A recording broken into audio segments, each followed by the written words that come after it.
الحمد لله نحمده ونستعينه ونستغفره ونؤمن به ونعوذ بالله من شرور أنفسنا ومن سيئات أعمالنا. من يهده الله فلا مضل له ومن يضلله فلا هادي له، وأشهد أن لا إله إلا الله وحده لا شريك له، وأشهد أن محمدا عبده ورسوله. أما بعد فأعوذ بالله من الشيطان الرجيم. بسم الله الرحمن الرحيم. عقیدہ عذاب قبر اور مسلک پرستوں کی مغالطہ آرائیاں. عنوان روح. موضوع دو موتیں دو زندگیاں قرآن و حدیث کی روشنی میں. Post number 7. پچھلی پوسٹ میں ہم نے اہل حدیث مفتی کے حوالے سے بیان کیا تھا کہ یہ لوگ نیند کو بھی موت کہتے ہیں، حالانکہ وہ موت نہیں بلکہ زندگی کا دور ہوتا ہے. اسے بنیاد بنا کر یہ بار بار زندگی اور بار بار موت کا عقیدہ اس لیے دیتے ہیں کہ مرنے کے بعد اس جسم میں روح واپس آ جانے کا عقیدہ ثابت کر سکیں، جبکہ قرآن و احادیث صحیحہ اس کا مکمل انکار کرتی ہے. اگر اس زمینی قبر میں روح واپس آ جائے تو یہ انسان کی ایک اور زندگی شمار ہوگی، برخلاف اس کے کتاب اللہ ہر انسان کے لیے صرف دو موتیں اور دو زندگیوں کا عقیدہ فراہم کرتی ہے. اللہ تعالیٰ فرماتا ہے: اعوذ باللہ من الشیطان الرجیم. کیف تکفرون باللہ وکنتم امواتا فاحیاکم ثم یمیتکم ثم یحییکم ثم الیہ ترجعون. سورۃ البقرہ آیت نمبر 28. ترجمہ: تم کیسے اللہ کا کفر کرتے ہو؟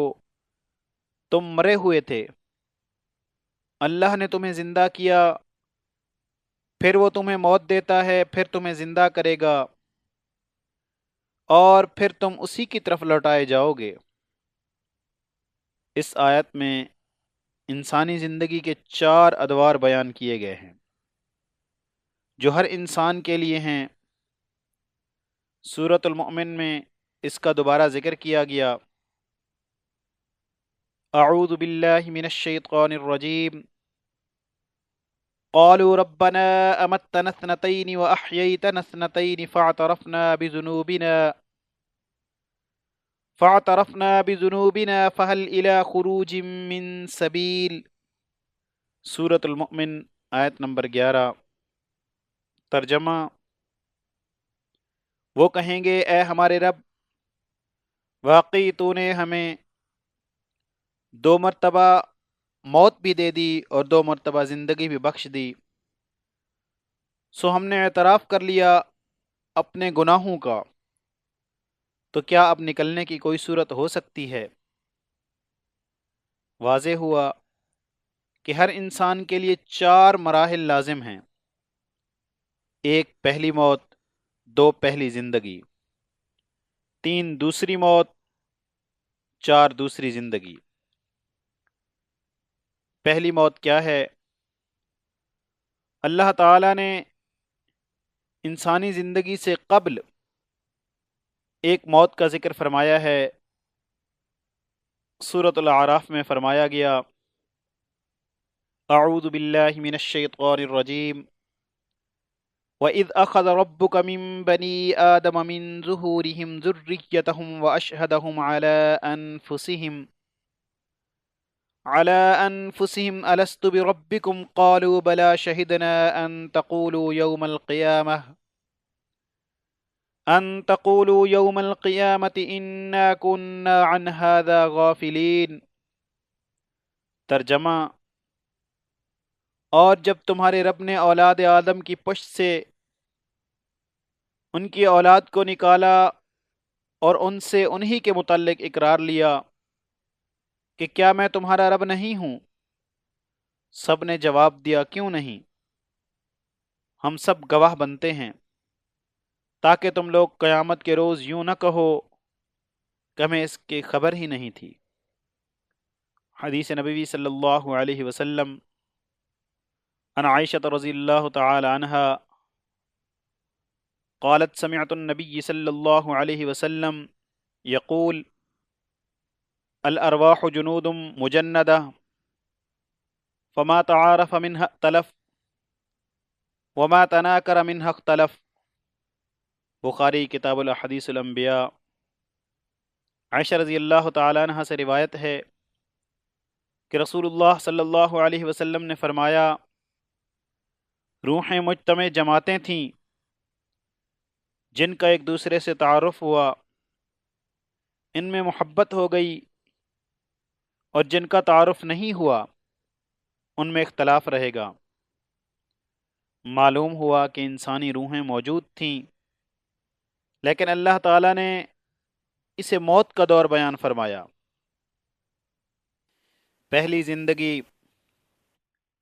پہلی موت کے اس دور کے بعد انسان کی پہلی زندگی کا دور آتا ہے۔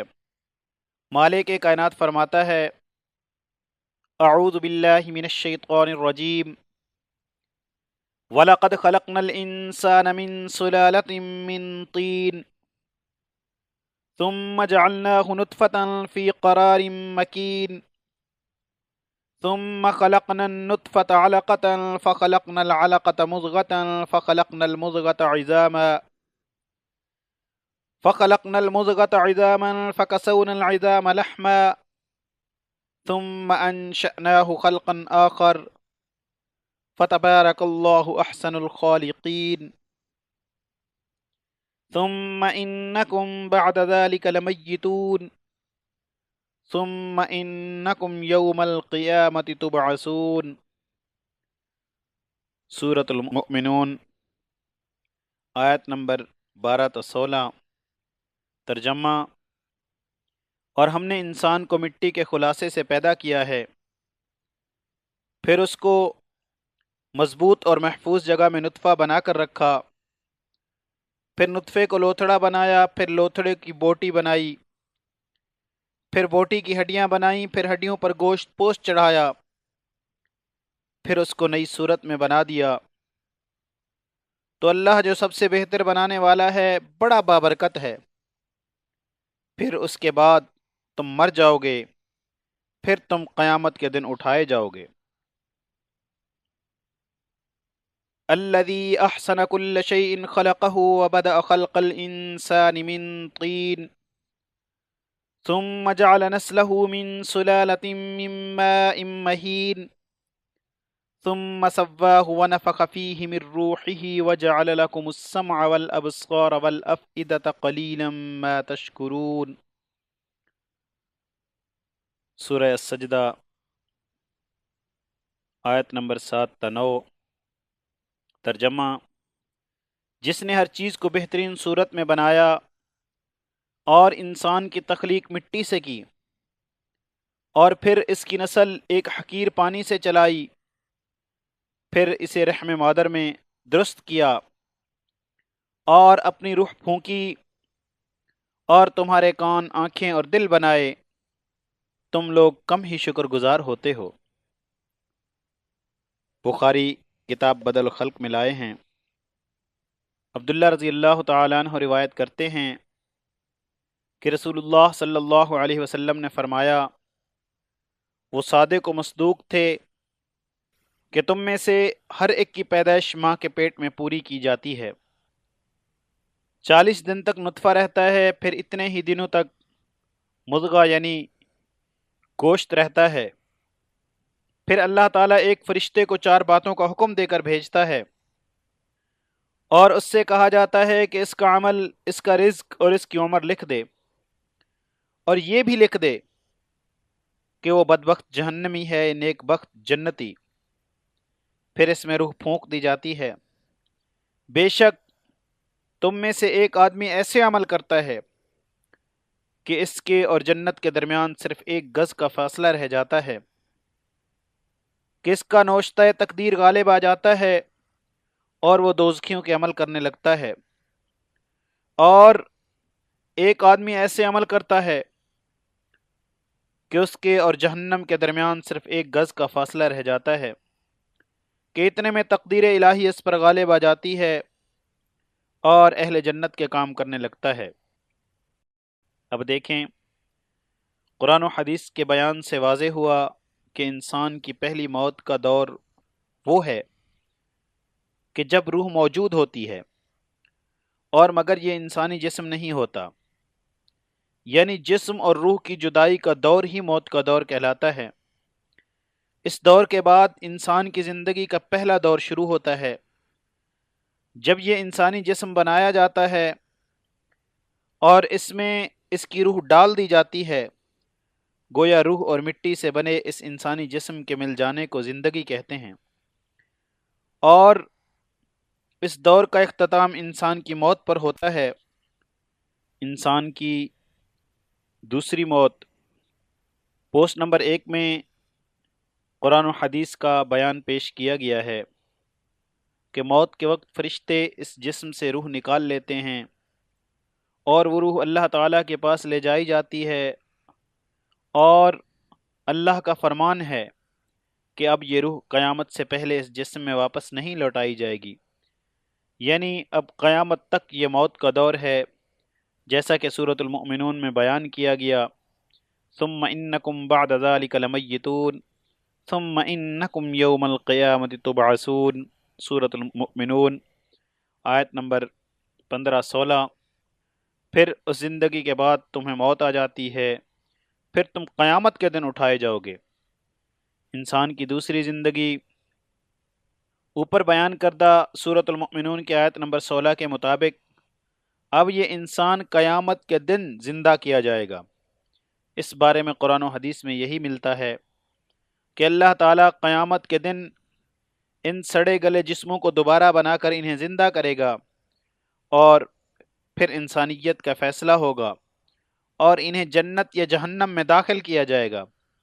اب انہیں جو زندگی ملے گی اس کا کبھی خاتمہ نہیں ہوگا۔ اب اگر یہ عقیدہ رکھ لیا جائے کہ مرنے کے بعد قبض شدہ روح واپس اس جسم میں آ جاتی ہے، تو یہ انسان کی تیسری زندگی کہلائے گی، کیونکہ زندگی اسی دور کو کہا گیا ہے کہ جب مٹی کے اس جسم اور روح کا اتصال ہو۔ یہ عقیدہ قرآن و حدیث کا کھلا انکار ہے، کیونکہ قرآن اس دور کو موت کا دور کہتا ہے، تیسری زندگی کا نہیں۔